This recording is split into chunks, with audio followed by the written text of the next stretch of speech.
doing well. This is the Friday roundup just to talk about what's been going on and see how y'all are feeling. So let's check in because things have been wonky beyond belief like all week long. Hold on, I gotta log into my TikTok so that I can see things. Um, yeah. All right, we're good. We're golden. How are you?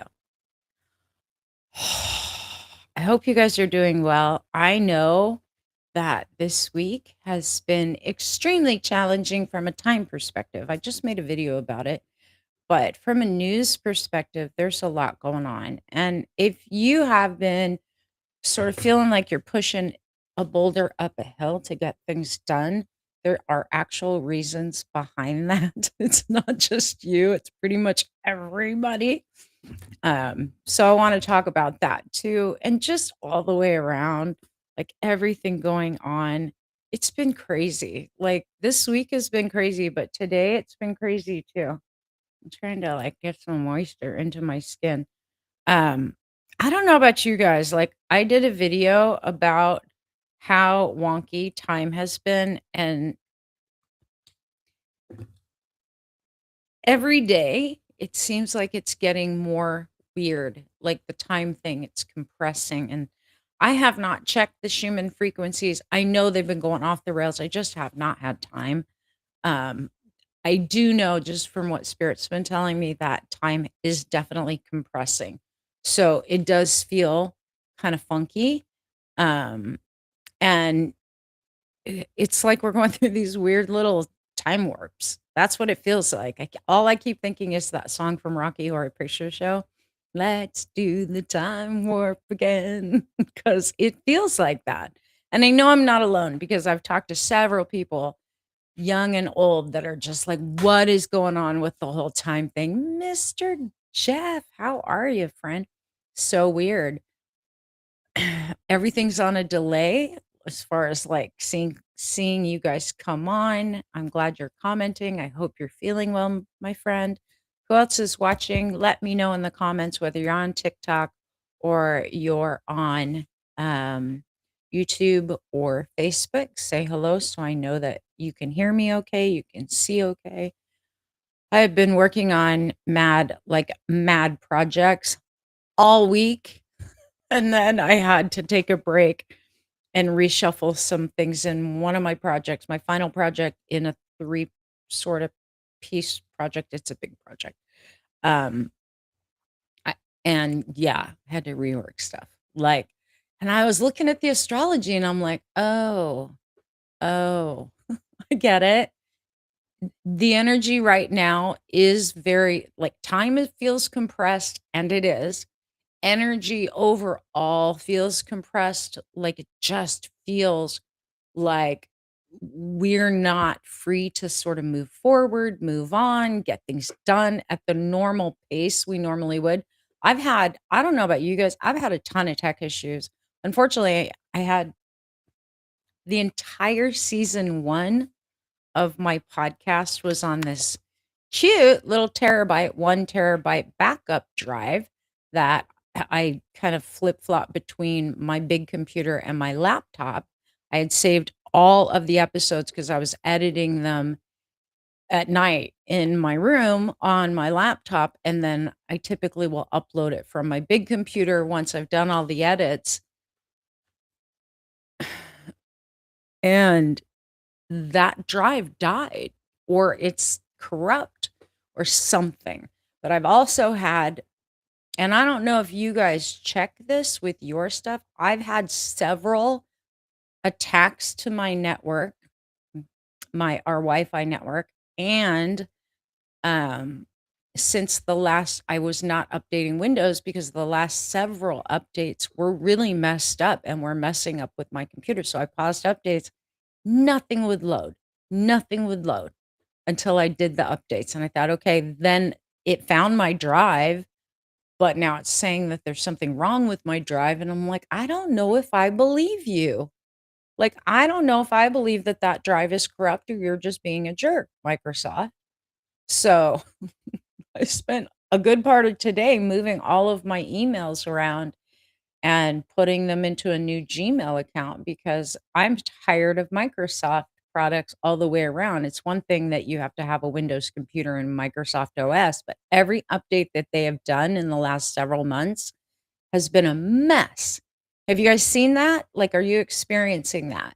Because I watch a lot of tech people and they're saying these updates coming through are a mess. They're a security mess. They're just a mess. Good evening, Justice for Owners on YouTube. How are you? I hope you're doing good. So, yeah, it today's been the strangest day, I think, for the entirety of the week. Um, Time today was noticeably different, like noticeably different. The last update made me lose all of my passwords on Microsoft. Girl, it's messing with my hardware. I'm not happy with the Microsoft OS. Like, I don't know what they're doing or who they're having update their system if they're using AI, but somebody's messing up the code because things are just junk right now.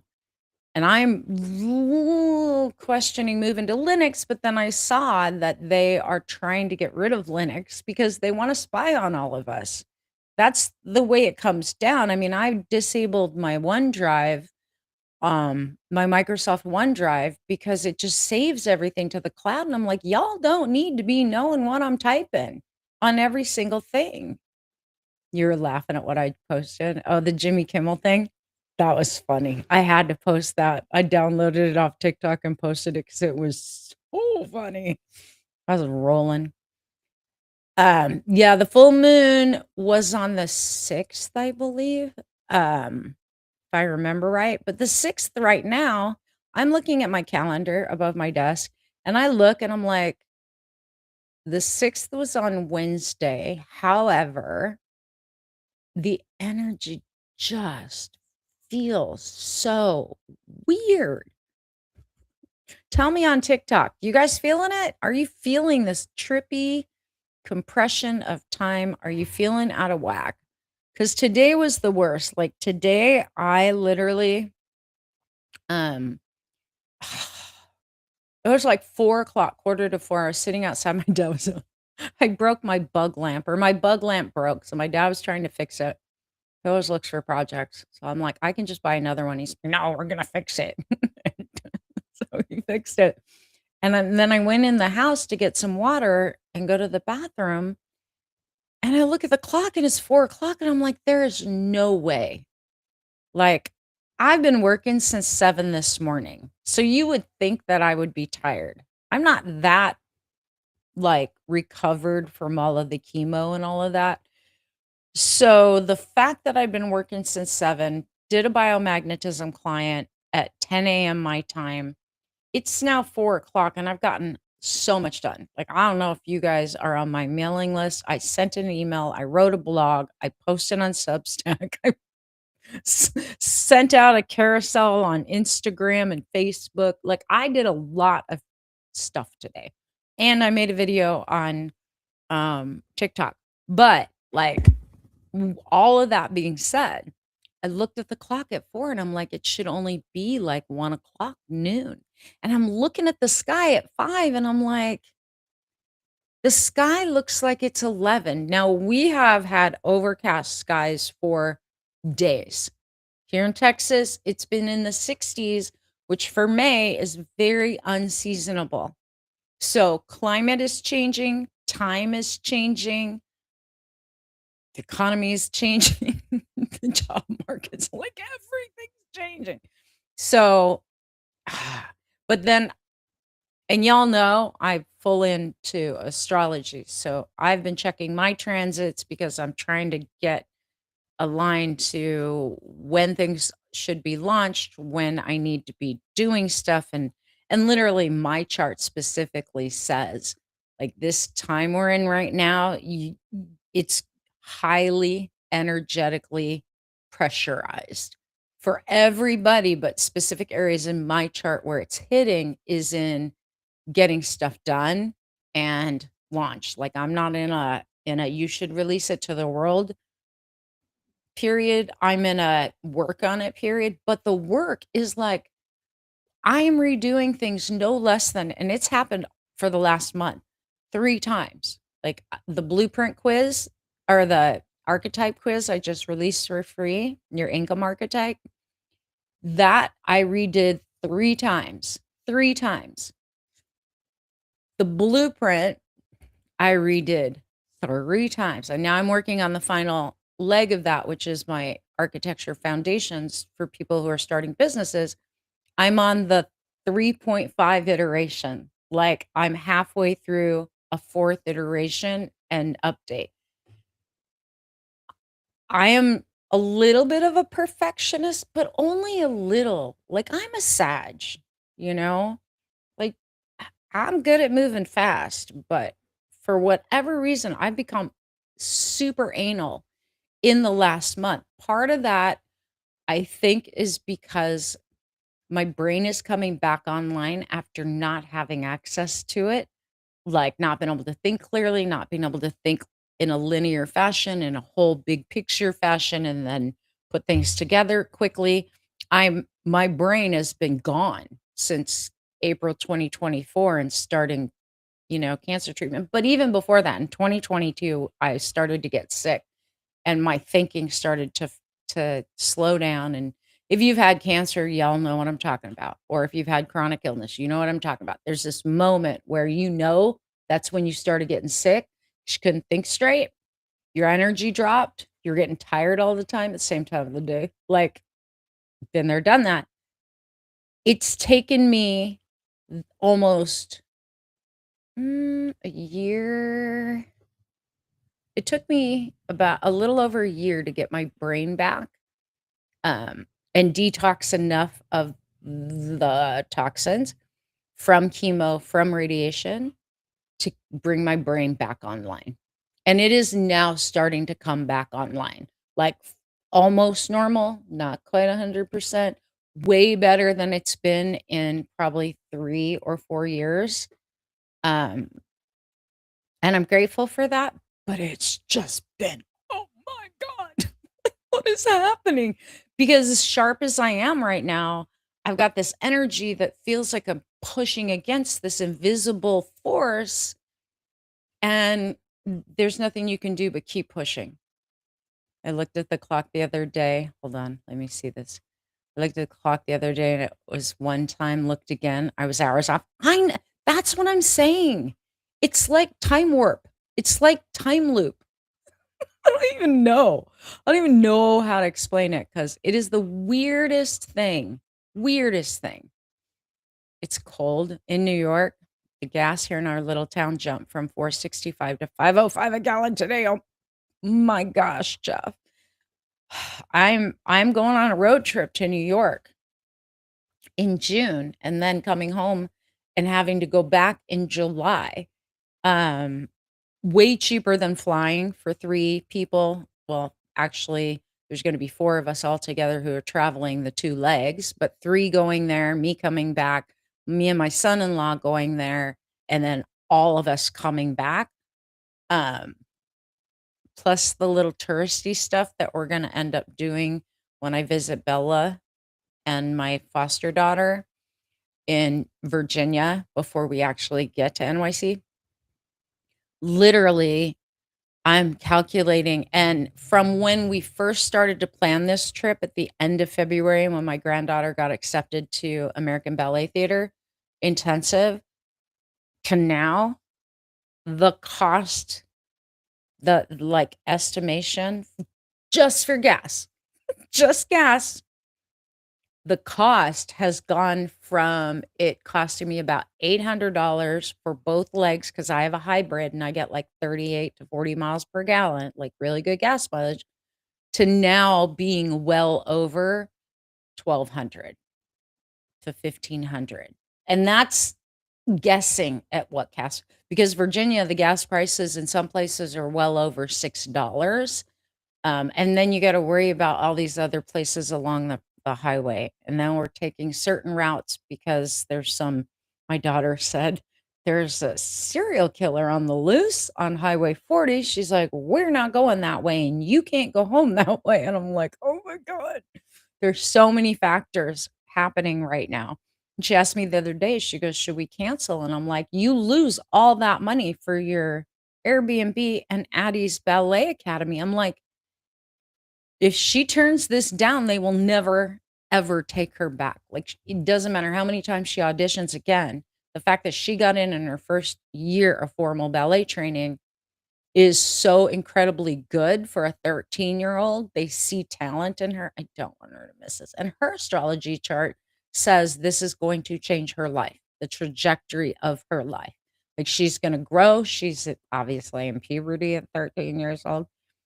This changes her life. So, grandma, of course, is like, I'm going to move heaven and earth to get her there and make them feel safe, and then bring them home in my little hybrid. And they're like, "Your car is so small compared to our Pilot." And I'm like, "Yeah, I know, but mine gets way better gas mileage, so do the math.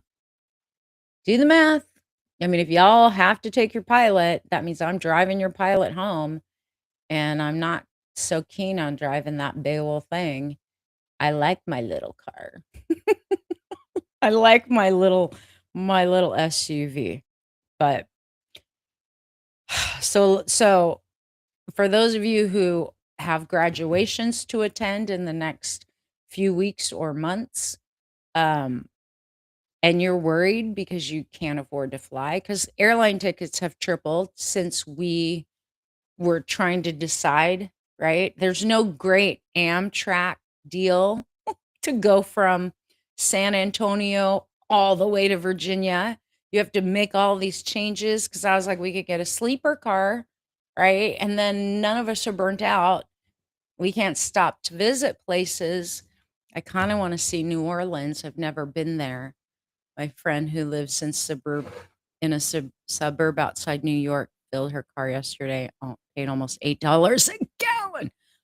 I know. I'm telling you, some parts are crazy. Turbo, what's up, my friend? How are you? Well, I'm shocked to see you on my stream. It's good to see you. So, are you guys changing your summer plans?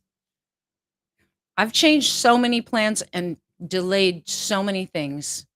Andy and I Andy decided he wanted to join me on walking the Camino de Santiago, which I have talked about for years. Remember, I did podcasts on it back in 17, 18. I did podcasts on it.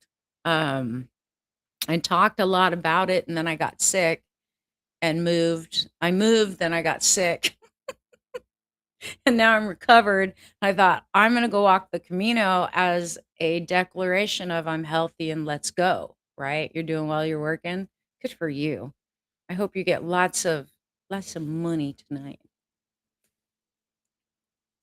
That's a huge deal. Great. It is a great opportunity for her. She can't miss it. But like, so we're not going to the Camino for a number of reasons. And that change started to get wonky in 2025 when we had all of the frozen raids, right? We started talking. I'm like, I don't feel good about leaving the country and coming back, even though I just renewed my passport. Thank God I did it then, because the new passports, no, just no. Anywho, so we put it off. And then just a few weeks ago, I told him, like, that's off the table till after 2028. Leaving the country right now for anything is off the table till 2028. And there's a few places, like, I got the travel bug. My Sagittarius travel bug has hit. I want to go places. Like, I want to go to China and visit and tour. I want to go to Japan. I want to go do the Camino de Santiago from Spain to France. Part of it I'm going to do. We already agreed we're going to do on horseback because I don't want to walk the whole thing, but I do want to go on that pilgrimage. And I want to go back to Hawaii. My dad really wanted to go to Hawaii in October for his 85th birthday and be there and go see his parents' graves. My grandma and grandpa are buried next to each other, and go see his brother's grave, the one who died in Oklahoma City bombing. Like, there's so many things. So I'm going on this trip in June, road trip now, then going back in July.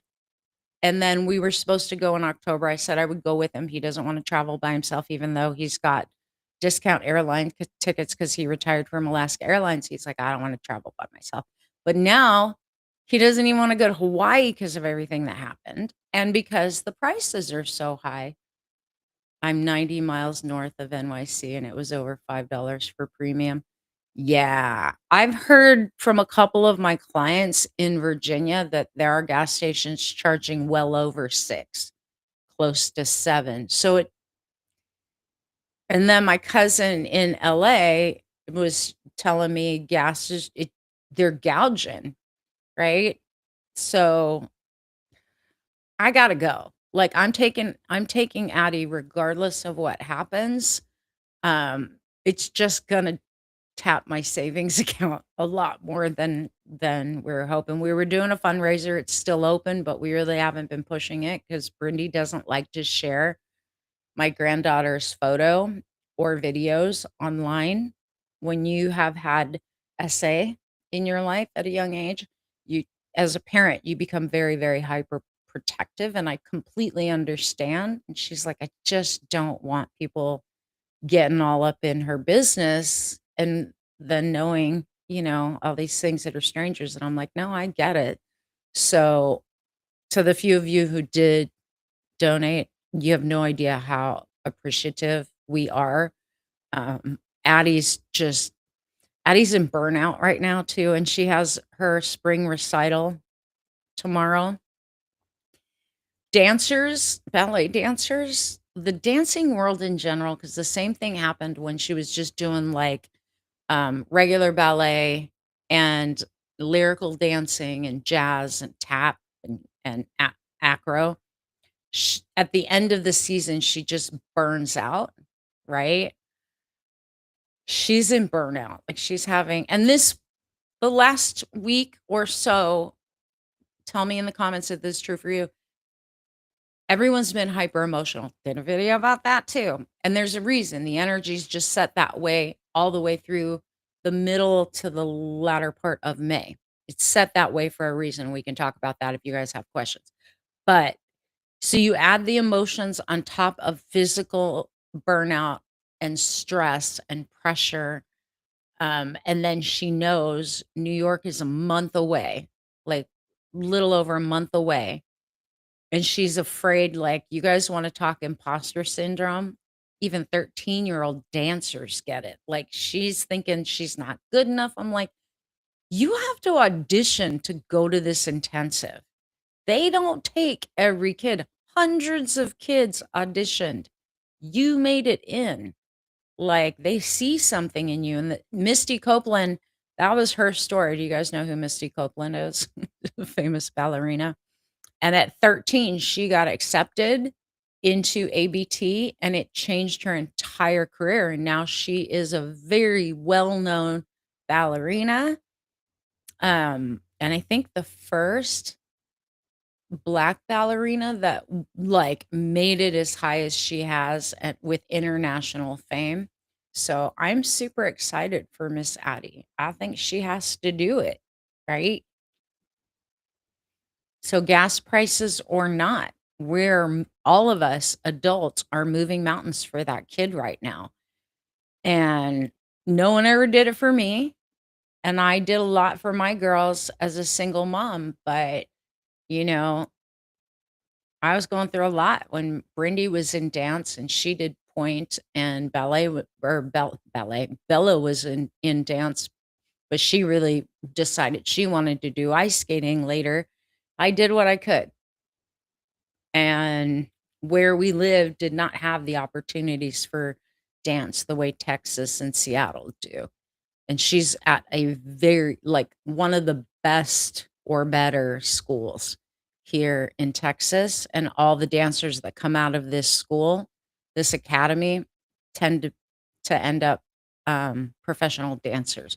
So, gotta keep her there, right? And then her teachers were like, "You have to go to ABT. You can't turn it down. They will not bring you back. Like, they won't make another offer. If you sign up and then you don't show," which happened to a girl in her school, her studio. She got accepted to ABT, and at the last minute, she didn't wanna go. She was afraid to be in New York away from her family, blah, blah, blah, and she didn't get back. She didn't get asked back, and she auditioned multiple times. So, I say she needs to go. Her astrology says she needs to go, and all of us adults are pulling every last bit of whatever we can to get her there, right? And some people might think, like, I had quite a few conversations with Spirit about it. I'm like, "Is this just too much right now? Like, are we just pushing?" Spirit's like, "Don't limit this kid." Like, she's a born natural dancer, and she has this presence that's unbelievable. Um, Anywho, so she's been super emotional and having meltdowns, and we're all watching her going, "Oh, this energy's tough. It's tough. Hang in there. It's gonna pass. Give it another week." So any of you who've been going through the emotional, like you're hyper emotional, you're wanting to cry a lot, you're more triggered or angry or frustrated or whatever it is right now, that is just part of what's going on. Like that is part of this energy, and you need to use it for what it's doing in your life, whether that's, and I just had a client I talked to yesterday, I think. I don't know because I can't keep track of the days, who we talked about this. A lot of people are potentially leaving your life right now. You're recognizing things about who's in your inner circle and outer circle, who should be there and who should not. You're seeing things about your lack of boundaries. You're seeing things where you actually need to work on and grow. All of that's happening. All of that's happening at the same time. And there is no way around it.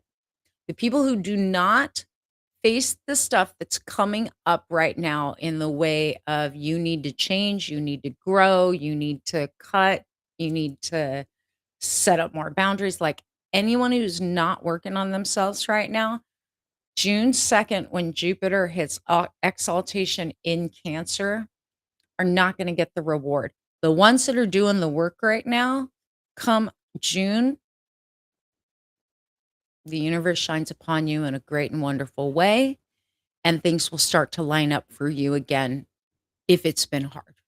So please hang in there. I know it's not easy. Trust me. I keep having to redo stuff, and I'm like, what is going on right now? I don't get it. I don't understand.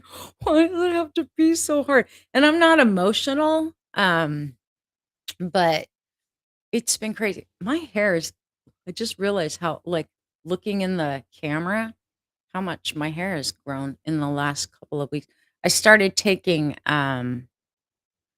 collagen supplement again and a bunch of other new supplements the last couple of months. And suddenly my hair has decided it's happy and it's growing, which is not bad considering I was bald up until what,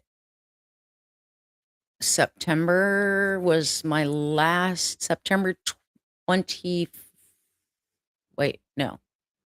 Yeah, September 24 was my last chemo. The end of December was my last radiation, and then September was when I had surgery, 25. So, it's been over a year. That's a lot of hair growth for over a year, and I've had it cut. It's what happens when you have to look at yourself in the freaking camera. Even though I've been emotional, there have been a few brief moments of breakthroughs, and that's what I'm telling everybody.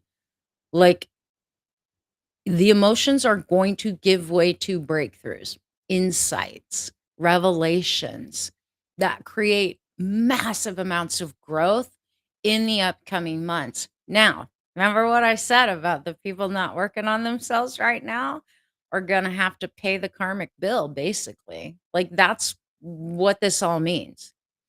And we're going to watch it, and we are watching it if you know what to pay attention to on the world stage. So there are leaders right now, not going to mention any names. There are some world leaders right now who are under massive scrutiny. They've been caught up in scandals, corruption, lies, mental decline, and more than just the one that y'all are probably thinking of. Like there's multiple people that the microscope and the spotlight is on them and they're not changing. So what ends up happening when the energy starts to settle and move in to Jupiter moves in to Cancer, which rules emotions in June, is they start to topple. Before even we hit June, I think we're going to see a lot of people topple. But from the standpoint of karma being due, that bill's due and it's coming like you're not going to be able to outrun it. Just said that to someone stuck in the storm, tornado, hurricane, but I said to hang in there, just go through it. Yeah. Thank you, Miss Justice for Honors. I appreciate it. So I'm just here. I hope you guys are encouraged. I hope knowing that you're not the only one going through the storms right now, the frustrations, the challenges, the uncertainty. And there's a lot of uncertainty. And I've been saying this for months, and I'm going to say it again on a Friday night because it needs to be said. I know how much they have flooded the zone with misinformation, with propaganda, with the whole saying fake news and all the legislative and executive orders coming at us constantly that want to strip us of our voting rights, strip us of our autonomy, strip us of our free speech. For women and anyone who's not of the billionaire class, they just want to box us in, and it becomes very overwhelming. But if you ignore, not ignore, I don't want to say that because we can't ignore it, and Spirit's made that very clear to me. If you do not make all the stuff they're doing mean so much and you focus on what can I do right now to shift me, to change me, to make the outside world begin to reflect back the world I want to live in and be a part of, it will shift and change things. Aside from karma will be on your side, right? Does that make sense? It's got to happen. Um uh Hold on. I'm trying to format a document right now. I got all messed up with my formatting. I'm not doing it. I'm making Copilot do it because since they stuck it on my computer in my office products, why not use it?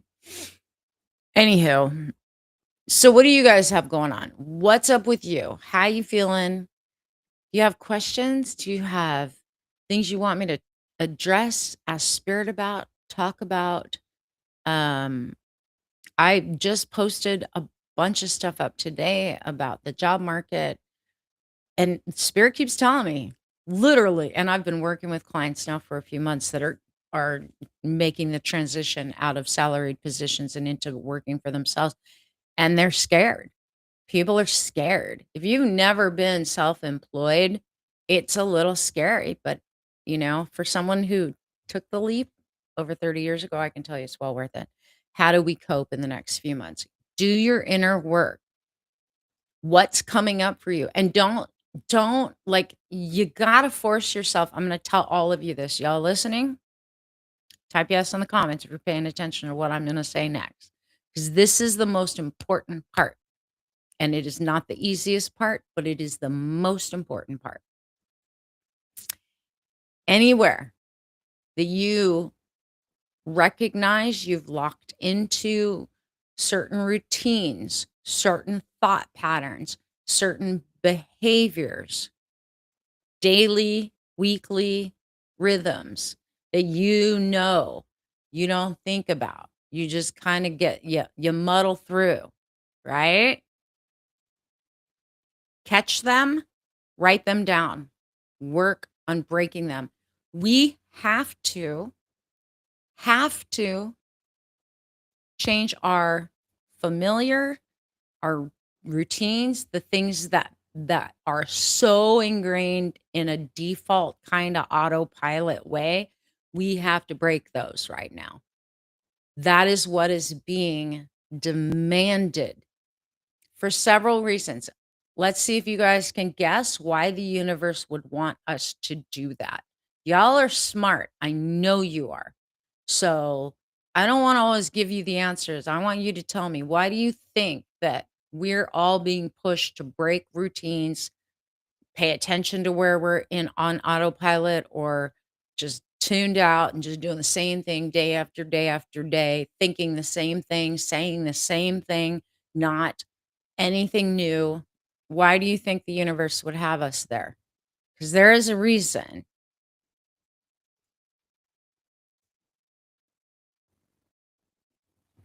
Tell me in the comments. I'll wait. I'll wait. Stop licking your feet. Stop licking your feet. Milo's licking his feet. Why do you think?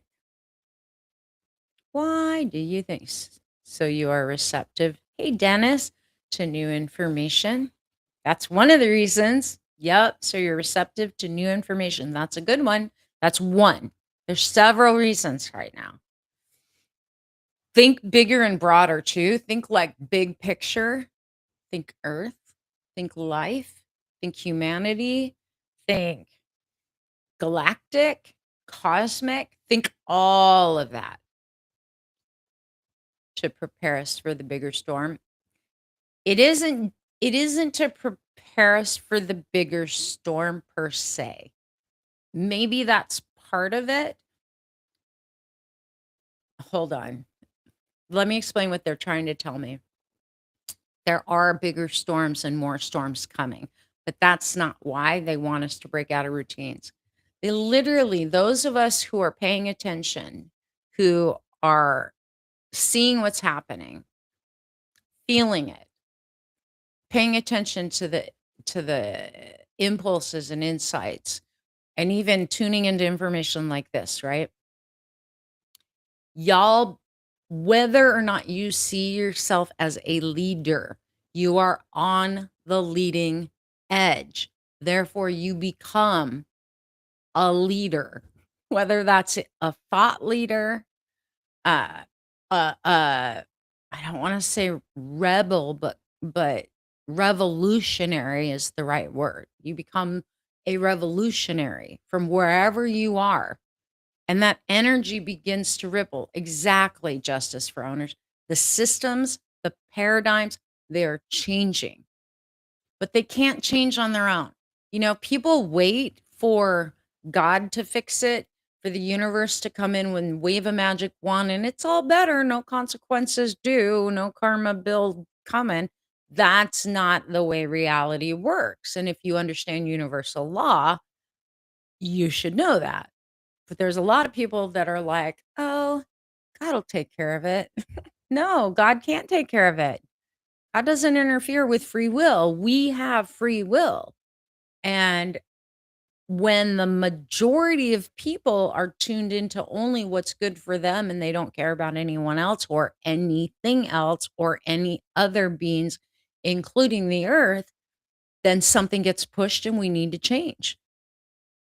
Climate is not changing on its own because it's only cyclical. Yes, there are cycles that affect the climate, and we're in and have been in a weird cycle.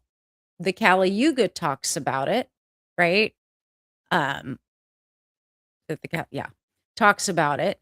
Different ancient texts speak about the cyclical nature on the planet and life. Civilizations are built, they collapse, they fall. We dig them up 10,000 years later and go, we didn't know about this one. Yeah, because when it fell, the history got erased. And then in some cases, we purposely erased history because we didn't like the inconvenience of what we created on the planet or with other human beings. So, all of these things that we're being asked to pay attention to now and to shift and change is so that we stop falling into mindless, unconscious behaviors, emotions, actions. This is in order for uh-oh, it just said I lost my connection. Am I back? In order for us to shift and change things, we literally have to be the change. There has to be a certain number of people that begin to shift their lives, shift their minds, shift their hearts, shift their routines, shift their behaviors. And then it's like I've talked about for years. You guys have heard me say this. Then it's the 100th monkey theory. All of a sudden, other people just pick it up and start to shift and change as well. So that's why we're going through it. It isn't, yes, there's storms coming. You'll be more prepared for those storms if you are on it and on your own minds, like thought processes. If you're in touch with how you typically behave, right? And believe, and even our beliefs are being tested. Tell me that that's not true for you. Everybody's beliefs are getting pushed right now, right? Everyone's. I've said for years I would not die for my beliefs because my beliefs are probably most of them wrong. And I wish more people would understand that about the shit they believe. Like, I don't take my beliefs all that serious anymore, in that I know that many of my beliefs were programmed before I even knew what was true. And I've had my belief system washed away so many times in what people call a dark night of the soul or a spiritual awakening or a period of depression or trauma, right? So you shift and you change, and you have to be flexible and adaptable enough to shift your belief system and not just be imprisoned by it. So many people are so imprisoned. You're here. It glitched for a nanosecond. I know it said it dropped the connection. Um, Anywho, is 13 to 12.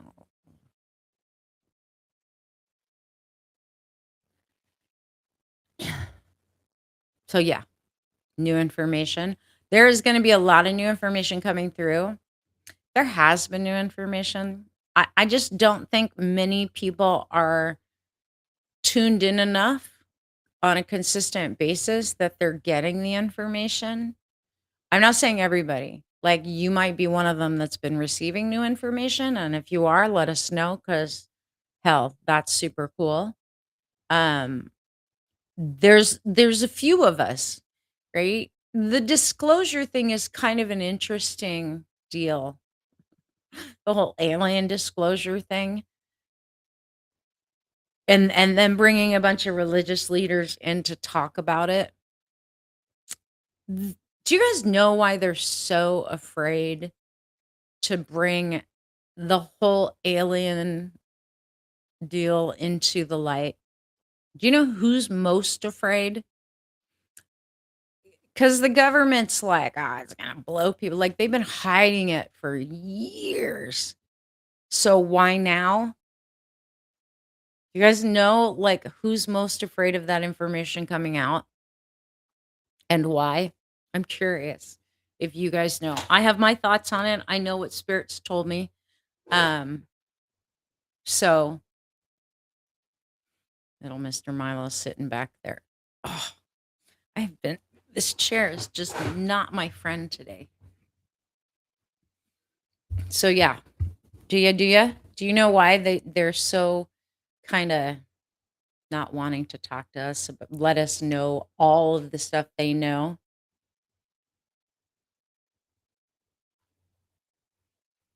Because I know a big part of it, and why they brought religious leaders together to kind of give them pre-disclosure Do you guys think people are gonna lose their minds once they know the truth that aliens exist and the alien technology exists? Hi, buddy. Hi. You guys wanna see my friend? See if I can oh, look. Oh, that was really rude, Milo. That was nasty, buddy. So tell me in the comments, what do you know? What do you think? Why do you think they're afraid of us knowing about alien disclosure? Why has it been such a big deal? Why do the religious folks need to know ahead of everybody else? I want to know what you guys think. What do you think's gonna be revealed that's gonna shake people to the foundation and make them lose their minds? So much so they just want to hide it. They just want to bury it.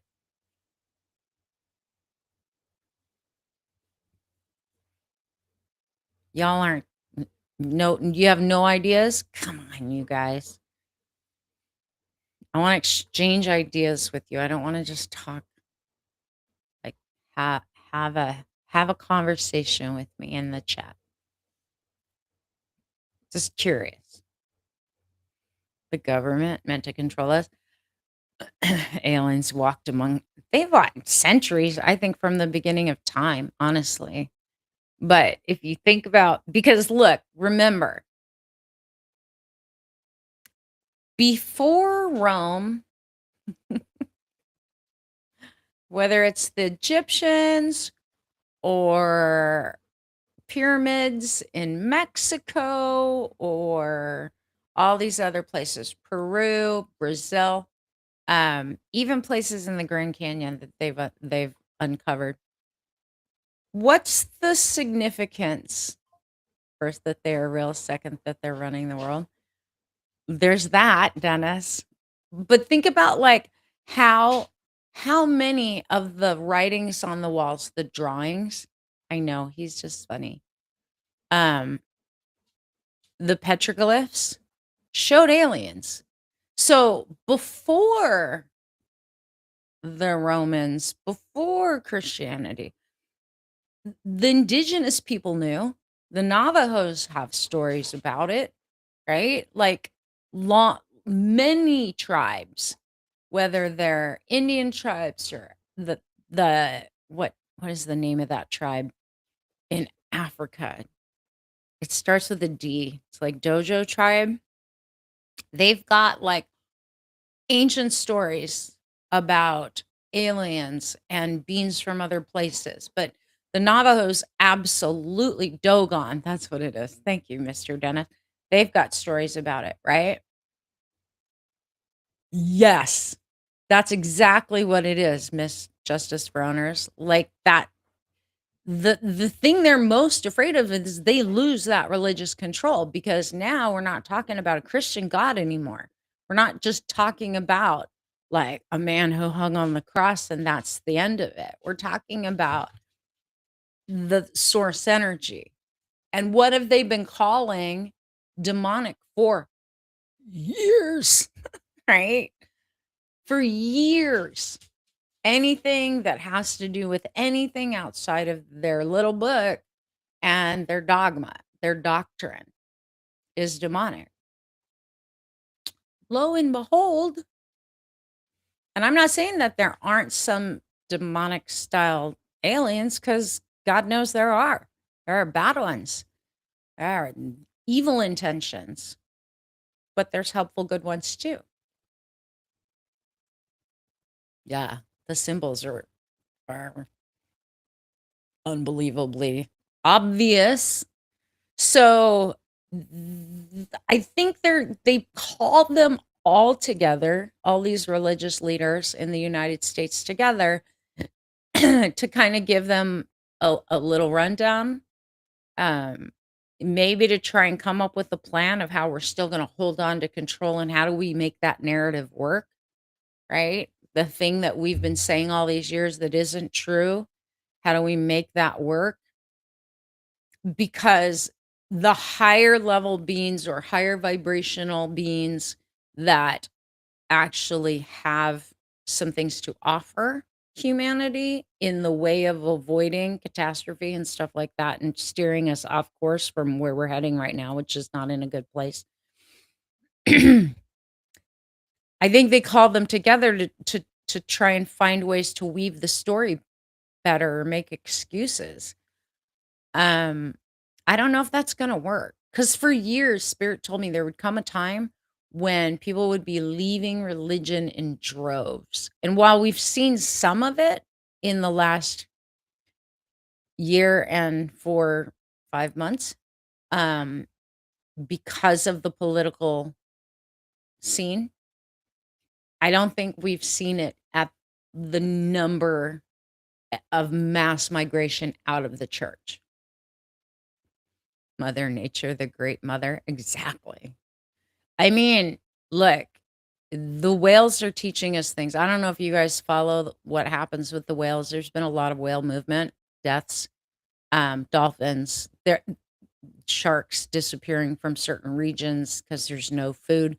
Like we've overfished, we've sucked more oil out of the ground. We are losing water at astronomical rates, all things that every being on this planet needs, whether you're a tree, a bird, a fish, a plant, a human, right? And we're messing up. So I think that there's um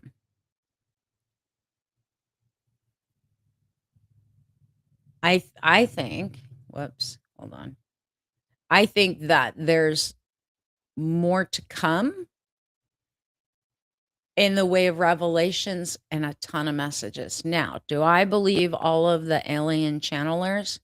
No, I do not. And as a psychic, it's funny that I'm so skeptical, but I've just watched too much of the BS go on. And I've watched so many of the messages come through, and they're all love and light messages. They're all like, you're doing great. We love you. We support you. But there's no like addressing what's been really happening. So to me, those are distracting messages. They're not helpful. I would rather, and I get reprimanded by spirit a lot and have my whole life. Even the clients I've read for through the years and things that come through from my clients now when I'm working with them in a coaching capacity, there's truth and it's not always fluffy.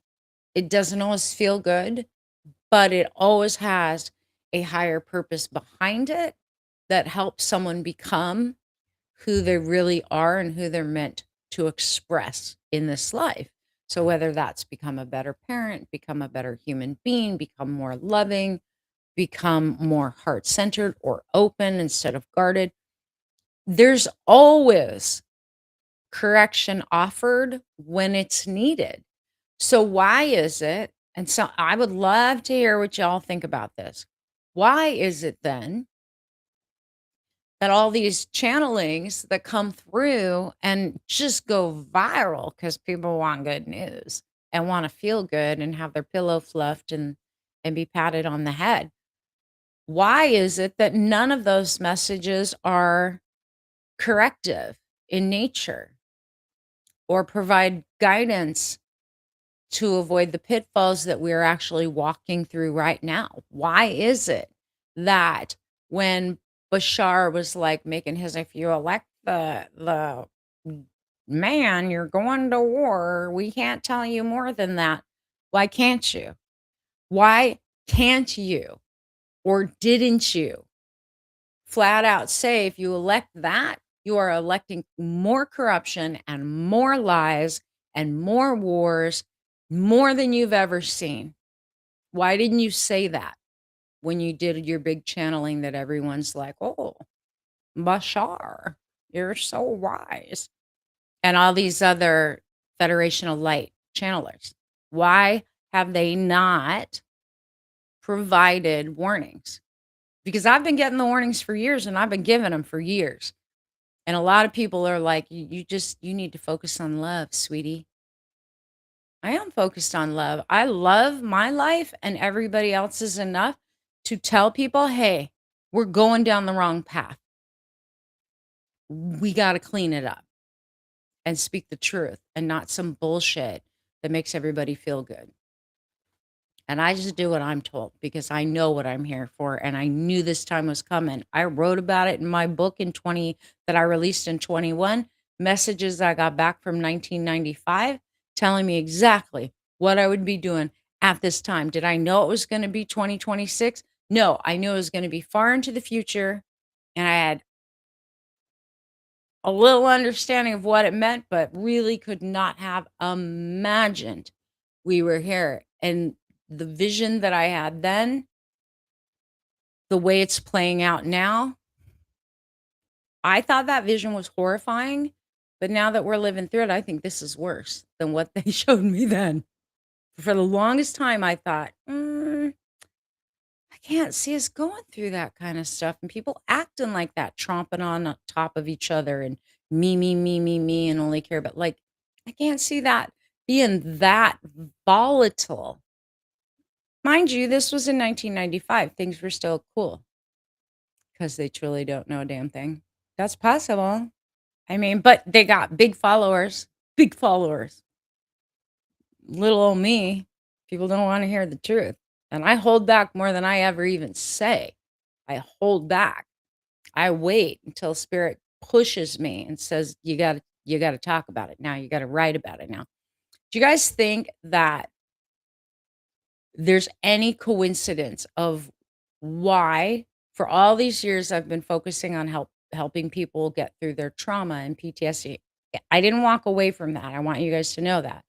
Why I walked away from really just helping people um get through things in their spiritual journey. Do you know why I pivoted so hard this year over the last couple months and started to talk about what people need to do, how to recognize where you're at and are you prepared to earn your own income, knowing the massive job layoffs. Like, do you guys think that was coincidence or that I sold my soul?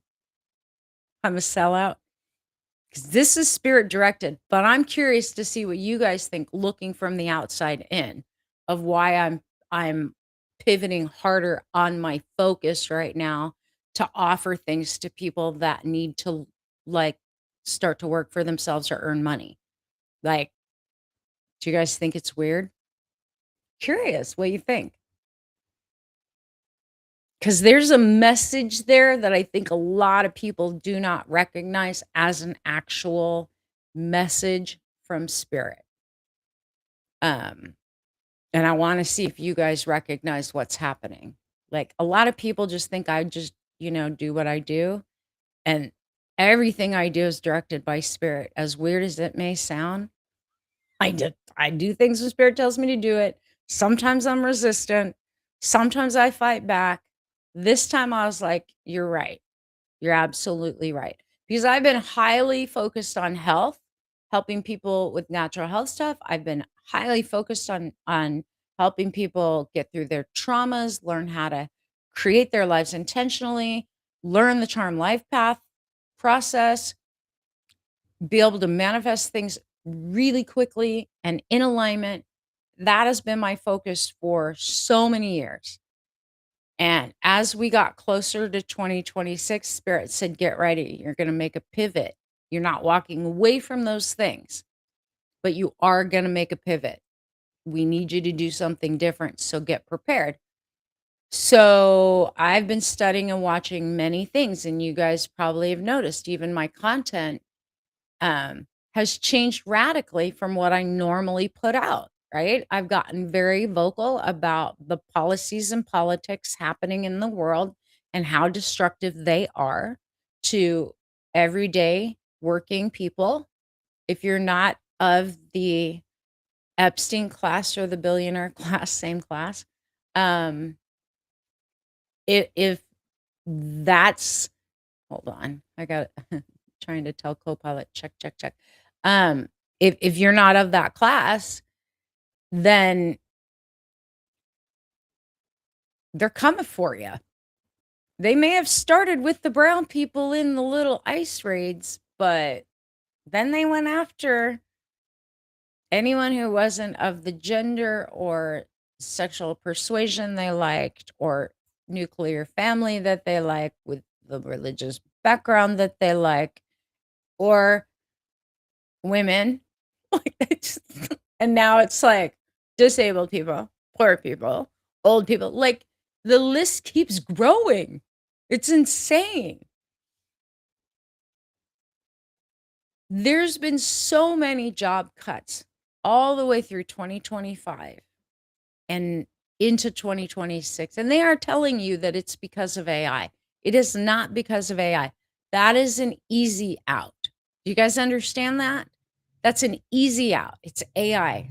No, it's because they want to keep their profits. They are doubling down on AI.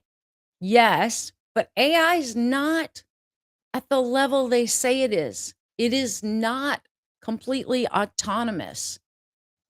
If you give it simple tasks, it can carry it out without a human once it's been given those instructions from a human. Anything beyond simple tasks, it can't think for itself at all. But they're telling you they're laying all these people off because AI. It's not AI, it's profit driven, and it's constructed.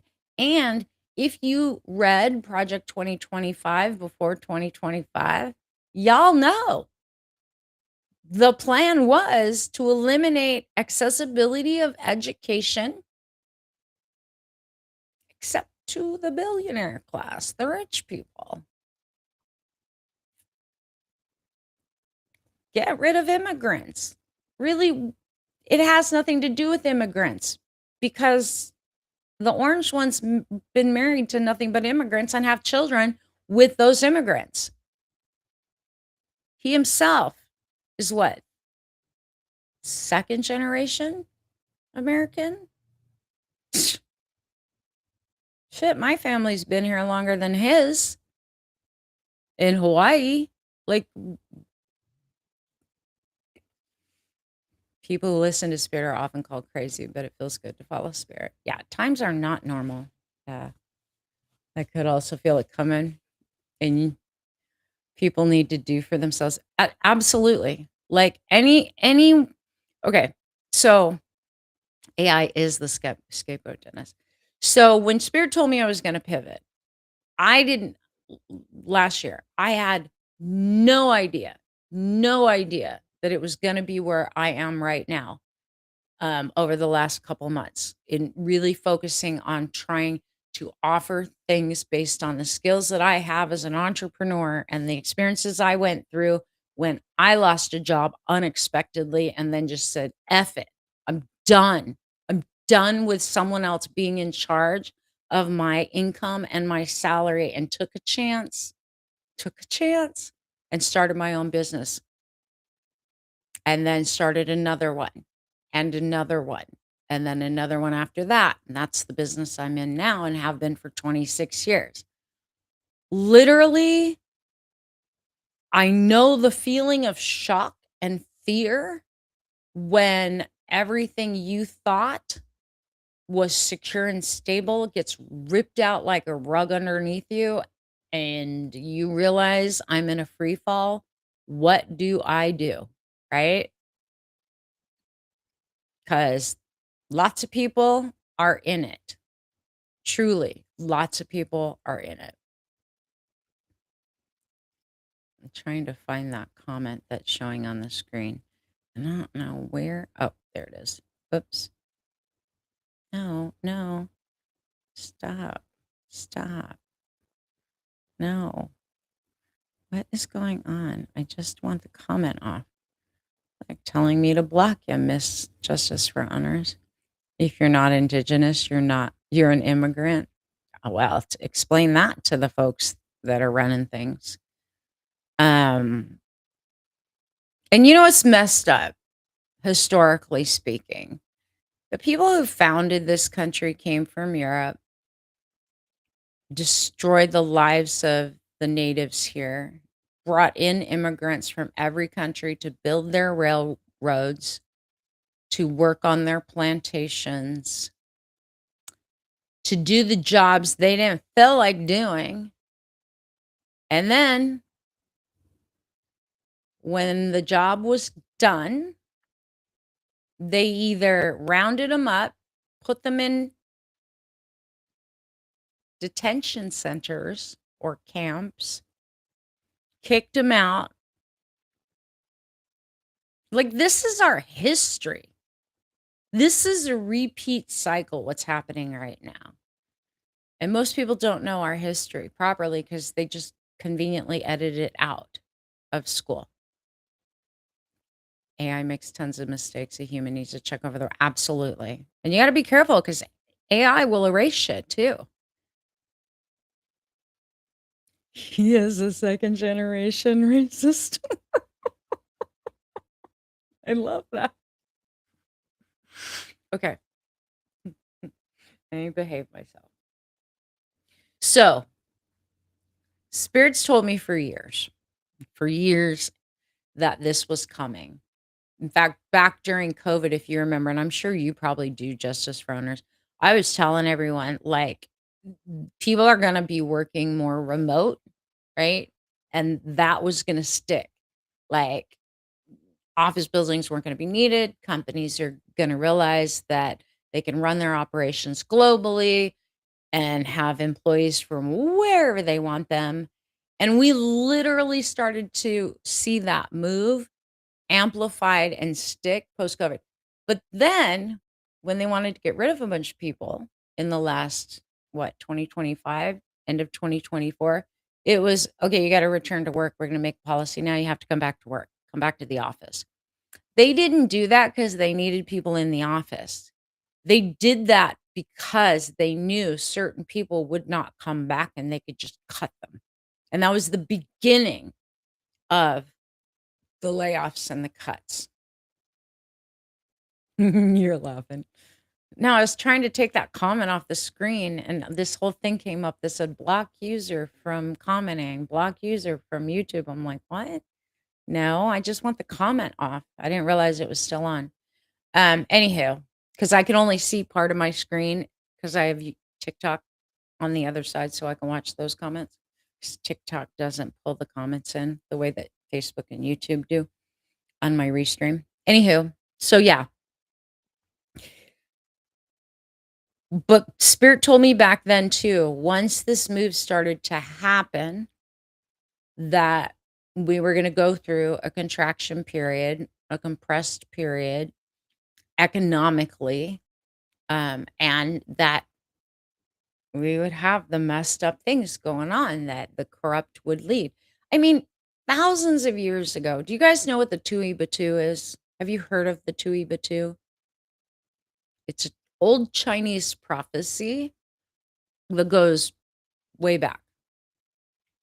And in the Tui Batu, the prophecy warns that there would come a time, and it's so much like the Hopi prophecies. There would come a time when the leaders of the world would be full on corrupt, that their hearts would be cold, that people would believe in the lies. The Tui Batu spoke of that time period, right? And if you look at like the Hindu cycles, it sort of speaks to that as well. Even though I've read all these prophecies, I've studied all of them for years. Even though you read them and you're like, oh, I could see that happening at some point, you know it's coming because you know these prophecies have all unfolded. Even though I'm a clairvoyant, like I've watched so many things come true with warnings, like even though when you're in it, it's like you can't, there's no words to describe the level of absurdity and shock that we weren't talked out of doing this stuff. Am I the only one that thinks like that? Because I literally have these conversations with people all the time. Like, I can't understand or believe that this is where we are, that we allowed this to happen and go this far. And there's no way to avoid it. I mean, we've had so many warnings, right? So many warnings, so many points where we could have changed the trajectory. And I mean, I've seen this stuff coming since I was in 10th grade. That was like back in 1983 or 2, somewhere around there. It was way back, a long time ago. Um, so yeah. Anywho, now we're here. And there are people that are waiting, have lost their jobs. They got laid off. Maybe they're not looking at the news. Maybe they're afraid to. They're hustling on DoorDash, Uber, or whatever they can string together to pay their bills. A lot of people are doing that right now. While they're applying for the salaried position back in corporate, thinking that we're in the same economy and the same job market that we were in a couple years ago. We are not. And that is not coming back anytime soon. The paradigm shift that we are creating and going through, and it's being kind of forced upon us right now, whether we like it or not, is meant to change the way that we operate on all levels: mental, emotional, physical, spiritual. Okay. The only way, and I say this all the time, the only way we change. Hey, Wink, thanks for joining. It's good to see you. I hope you're feeling okay. I saw you were in the hospital the other day, and I was like, man, girl's a fighter, cancer warrior, sister. Get on. I've been praying for you. Just so you know, I've been praying for you. I scroll past things really fast because I only have a couple minutes lately to check on anything, but I just want you to know my heart is with you and my prayers are with you. And you're constantly, every morning, every night, when I say my prayers, you're in them. And then if I come across one of your posts, instantaneously send him positive vibes and prayers. Anywho, um, I'm going through a mini version of that local corruption. That's why I stand up for justice. I feel that way. How even now, I know. So it's crazy. Anywho, the people that are waiting for normal jobs to return, oh, you're welcome. It's not I'm not trying to be Debbie Downer. I'm telling you, Spirit's been telling me this for years. This is why the pivot I've made into putting together the income archetype blueprint or quiz, the income generator blueprint that tells you what skills you have, what things you can do, what you have to offer the marketplace to make your own income that nobody can take from you. That's where this came from. The income architecture foundations is my learnings over the last over 30 years because I was a business development director, my last job in corporate when I left corporate way back in the 90s. But since then, I've had to take all of my learning from back then and apply it to shifting and learning into how do I market things in the digital economy, right? As the internet started to shift and change and social media came along. So most people that don't start something or start something without knowing how to set a business up properly so that you're protected with your taxes, so that legally you're protected, so that you know what you should offer and how to offer it so people don't just look at you and go, that's interesting, and walk away. Like how to speak to buyers about what you offer, how to solve their problems, whether it's through a product or a service, how to package that product and service or knowledge, how to price it, which is the big issue. I have a calculator that I created just for that in the Income Foundations course, the Architecture Foundations course. Um, how to reach out, how to find your audience, how to build a brand, and that doesn't mean logo, name, and colors. Brand is different than what most people think it is, and Almost everybody gets it wrong until they learn, and that usually takes them several years, or they try to hire someone. I put all of that together, all of it into 12 modules with over 60 lessons, and they're short lessons, but the work is there. Like a teach, and then you have an exercise, bunch of exercises, so that by the end of it, you have a legal business structure, you are set up for success, you understand what you can offer, how to offer it, how to package it, how to get it into the marketplace, how to deal with sales, how to track all those things all in one place, and it's not thousands of dollars, although it could be. I literally priced it affordably. The blueprint's only $147. That thing is worth way more than that. The architecture foundations, how to start a business properly and do all the things I just talked about, that's at $597. I have paid tens of thousands of dollars to learn all of this stuff. Well over tens of thousands. Like anyone who's taken a business coaching course, Justice for Owners, you know what I'm talking about because you and I were in one of those. That's where we met, right? How many years ago? How many years ago was that? Becky's class, her little, I don't remember what it's called now. It was such a nightmare and it was such a ripoff.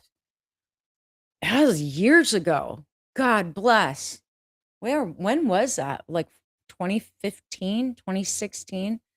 This had to have been around that time, if not before. People need to be creative. There are always opportunities.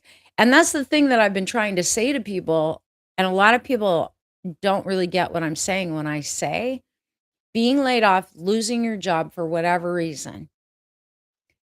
Yes, it's shocking, but once you get beyond the shock, it's you need to see the opportunities that are sitting in front of you.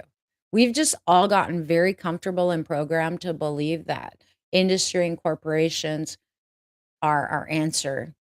And I'm not saying independent business is for everyone. Being an entrepreneur takes work, takes hustle. But you did the hustle for other people, so why wouldn't you put more energy than that into your own thing that someone can't take from you? When I figured all that out, when I was in my 20s and I was like, "You know what? I've built these people's businesses and made them millions of dollars." Millions of dollars. And what did they give me? But 60 to 80-hour work weeks, calls in the middle of the night as a single mom. They didn't give me jack compared to what I sold my soul back then for. So Spirit told me to start teaching everybody and giving you the wisdom and knowledge. I'll always offer this stuff as long as it's needed. I won't always talk about these things, but like this is what's needed right now. People are freaking out, and I hate to see people waiting around only to get crickets in to their job applications, right? 2014 Clarity Clients and Cash. Is that what it was called? It was something like that. Something like that. Yeah, Clarity Clients Cash. It was something like that. And it was such bullshit. And it wasn't usable. It was stuff she learned from other people. This is stuff that I've not only learned, but I've improved upon and then some. And most of the stuff that I'm teaching is my original stuff that I learned way back in the day, marketing and sales, right? So I'm just telling y'all, like, I know it's scary to lose your income and think, what the am I going to do now? This is a golden opportunity. And I'm not saying like people should go chasing the freaking gold rush of AI and selling courses on how to be proficient in AI because even that is limited and it's flooded right now. I'm not saying you shouldn't use AI. It's a tool, but understand it's a tool. It's just a tool. It doesn't replace your thinking. It does not replace your creativity. It can do the automated bullshit tasks like sort through your email and give you a report. It can do research and give you a report. There are certain services that I literally just set. You guys want to see what I just set up? Like so that it's all in one place. I will show you if you want to see it. If you do not care, I will not. But I literally spent a couple of days building a system that I can easily access and all my stuff's in one place so that I don't have all these AI different things I do with AI scattered about to and fro. I created an entire system and made it so that it's super easy to get my daily tasks done and hand over the things that I don't wanna deal with, but also keeps me on track, gives me daily reports. Hold on, I gotta see which one this is. What's today? Oh, it would be this one, and it updates itself and everything, and I work with Claude, um, Cowork. I use Claude Cowork because I can and because it's better. Today's the today's the 8th, right? Crazy. It's crazy. I built my own agency. I'll show you guys. Let me see if I can make this screen share happen.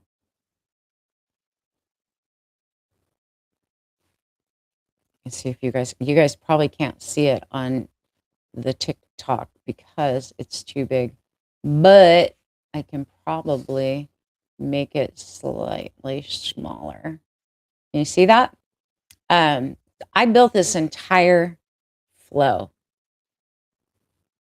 And literally, like, it shows the funnel that I just built out, right? And then breaks it all down so that I know when I'm writing things what everything is. I have my research apps, it tells me which ones to run, and then I just click a button to run it, and it goes off in my Claude Cowork. Um, and then it has a whole flow there. Once it gives me all the research and pulls it from many different places, I have it do an analysis and score the topics that it comes up with and then send it to me. And then I approve it, I flag it, or I change it. And then it goes through a 17-step production. My whole my whole how I put stuff out, and then there's a second approval gate. I get a ding that says you need to approve these things, and then AI goes out and the stuff that I want it to create, it gets it done on Canva. And then I just go in and pull those things down. It checks my Google Calendar, it checks my emails, it gives me reports on all of this stuff. I even have an auto video pipeline that I made using Remotion, and then this is my executive assistant, tells me what I have on my plate and what I should be doing. And then I have a board where it's just quick prompts, just so that I can just click it and go. I literally probably am way more organized that now than I've ever been because of AI, but I truly understand what AI should be used for. It's just a tool. It's an amazing tool. When you use it right, it's an amazing tool, but it cannot replace people, right? And that's the thing that people need to know. Like, I'm really good at creating systems and systems architecture and creating processes. You can make 500 plus in a week if you built the right business. You can make 500 plus in a day if you make the right business. 600 or less for complete business packages. Not for all those things, not for your marketing, your sales, your offer construction, your content, knowing how to use the tools, knowing how to build your business structure. Like 597 ain't shit. Like, Justice for Owners, it's usually thousands of dollars for one of those modules. For 5 lessons, what they call 5 modules, I have 12 modules, 5 lessons in each module, so that you know damn well what you're doing.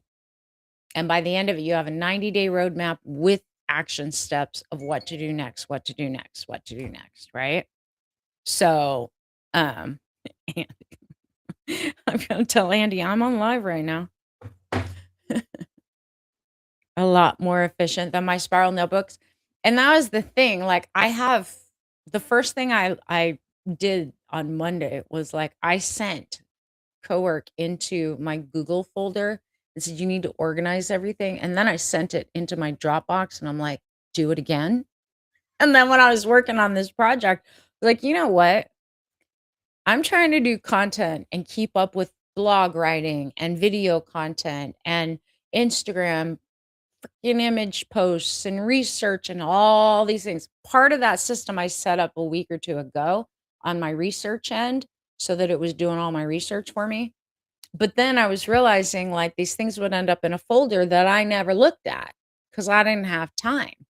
So I was like, "I need you to help me create an executive assistant and one place where everything is, so I don't have to keep clicking around in my gazillion folders," because I have 2 12 terabyte backup drives connected to my big computer. Then I have Dropbox, which is insane. Then I have a Google Drive, which holds other things, and then OneDrive, I'm finally migrating everything off of OneDrive and just storing it all on my hard drives, away from OneDrive. But y you build for as long as I have on a computer, right? And I have always carried every time I buy a new computer, I just copy the disk and bring everything over, and it just after 30 years, it come or 26 years, it becomes really a big mess. So, when I was cleaning all of that up with AI's help, with Cowork's help, I decided, "You know what? If you can do this so easily while I'm working on other shit, you should be able to do all of my stuff if I just push a button." And so I designed the system and I built it, and it's so nice. So nice. And this is the kind of thing that small businesses should be using. Literally, I've got to add my accounting stuff to it, like keeping up with my books and when things need to go up, but I actually already have that stuff in my calendar. But now it literally goes into my calendar and tells me what appointments are coming up. I get an alarm. I get a reminder. Something pops up on my screen that says, "Hey, you have an appointment in 15 minutes." And every morning I know. And it goes through all of my emails now. Thank God, because I hate that task. 3 times a day it goes through my emails when my computer starts, 4 hours later, and 4 hours later before I stop for the day. And it sorts it into needs a reply, junk mail, newsletters, sales promotions, right? It does all of that for me so that I'm not having to read through a bunch of bullshit because my email box gets full constantly. And I have 4 different emails for different things. Like my business has an email, I have a personal email, I have a junk email, and then now I have one that brings all of it together so that AI can actually go through and sort things out for me so that I don't lose track of anything because I've been missing certain emails and not following up with it. Claude Cowork, yeah. Yeah, I just use Claude Cowork. I mean, I use Claude Code occasionally, but I don't really need to use Claude Code. You can do a lot in Cowork. You don't necessarily need Claude Code, and it's Claude Cowork. You have to have it on your desktop. And then I have everything like, it doesn't auto go into things. I make it so that it asks me for approval before it accesses things in my browser. And then there's different connectors, like Gmail, you can connect anything Google to your Claude in what's called an MCP connector, which just makes it super easy. My research app, that's through a connector. The only thing that I don't have set up right now is auto auto posting thing because I have a service that I have for life that's free, and I don't really wanna pay $29 for that extra thing, but I use Claude on my phone. I use it on my phone too, and you can do a lot on your phone through chat as long as you're making projects. right? And then access those things on a laptop or desktop. But when you take Claude Cowork and put it on your computer, which is separate than the browser, now you can create what's called MD files, markdown files, which becomes the memory pieces of Claude, and you put those MD files in a structure where Claude can access it all the time, and you're not having to constantly refresh. One of the worst things when I was building my astrology software last year, I was working with like 3 different AIs to help me code it properly and bug fix things, and it was so frustrating because it was like every couple hours, it was like hiring a brand new employee, and I'd have to reorient the freaking employee, and it was such a waste of time, and now with the usage compression on AI, you gotta be careful how much you're going back and forth, right? And I work at a very fast pace, but that's where Cowork actually solves the problem because you have these markdown files, you put them in different projects, and Claude knows where to look for it. Cowork knows where to look for it, and it saves certain things, and different projects have different what's called context files. So, say I build a whole bunch of emails or like I was making HTML code for my website for my income blueprint because I didn't want it to just look normal. I was like, I just want it in code blocks where the questions are right there on the screen. I was like, write these out for me. This is what I want it to look like. Here's how you need to format your CSS, and here's the colors and all the stuff because I always do my own websites. That's what I was doing way back in the 90s. So I've kept up on those skills. So I told Codework, and I was like, "I need 60 code blocks." And in a matter of 15 minutes, it had all 60 code blocks done. I have the max plan. I'm a big user, like, but I only have the $100 plan. I don't have the $200 plan. I did do the $200 plan last month when they all of a sudden floored usage. And then I realized I didn't need 200, so I do 100. $20 a month is not enough for the kind of stuff I do, because I do have it. So here's something I do on Claude. You know how like I make um, podcasts that are long, right? I make videos that are long. I have coaching sessions that are long. You can pay for a service like Opus, where you put the video in and it chops it up into little bits that you can repurpose your content onto shorts and reels. I don't like paying for that. Like every $30 after you have 10 products, that's $300. So I was like, there's got to be a way that Cowork can do this. And I stay really up to date in the Claude communities about what's open source and free.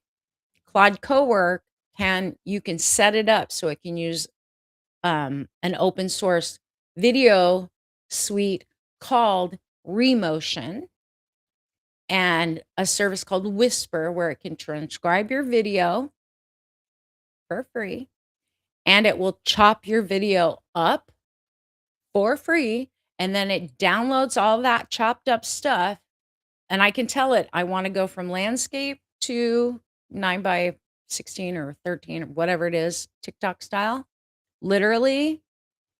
And then, you guys don't need to worry about tapping. I can do all that automatically and I'm doing it for free. And literally, I just have one button because of the agency OS I created for myself. I literally have an executive assistant. I have a research sales marketing researcher. I have a content creator. I have a copyright checker. Everything goes through massive amounts of checks. Good night, Mr. Jeff. And I set it all up. I do pay for certain services, but I am not willing to pay for a lot of these video services because F that, right? And then I can take those videos and put my own captions on. It will do it for me.